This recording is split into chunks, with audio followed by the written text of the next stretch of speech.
Hello बच्चों, let's read the question. Question says in a parallelogram ABCD if angle B is equal to 135 degree determine the measure of the its other angles. तो हमें इस question में बताया गया है कि एक पैरेललोग्राम है, तो हम यहाँ पे एक पैरेललोग्राम ड्रॉ कर लेते हैं जिससे हमें आसानी होगी इसे समझने के लिए.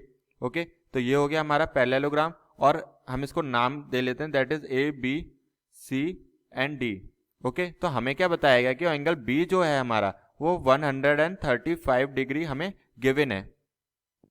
तो हम यहाँ पे इसे सॉल्व करने के लिए की कॉन्सेप्ट लिखेंगे. तो हमारा की कॉन्सेप्ट क्या रहेंगे, दैट इज हमारी दो प्रॉपर्टी होती है पैरेललोग्राम की, that adjacent angles, okay, adjacent angles of parallelogram have sum equals to, हम यहाँ नीचे लिख लेते हैं, sum equals to 180 degree.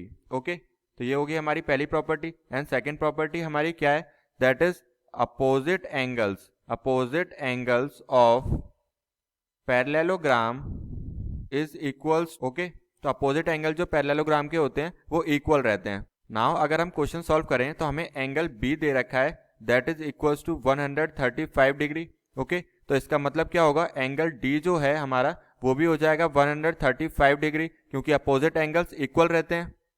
And हम अगर दूसरी प्रॉपर्टी की कॉन्सेप्ट का यूज करें तो हम लिख सकते हैं angle A plus angle B is equals to 180 degree क्योंकि एडजेसेंट एंगल्स का सम कितना होता है, 180 डिग्री होता है. नाउ एंगल बी हमें पता है तो एंगल ए निकल आएगा. Angle A plus angle B क्या है हमारा 135 degree, that is equals to 180 degree.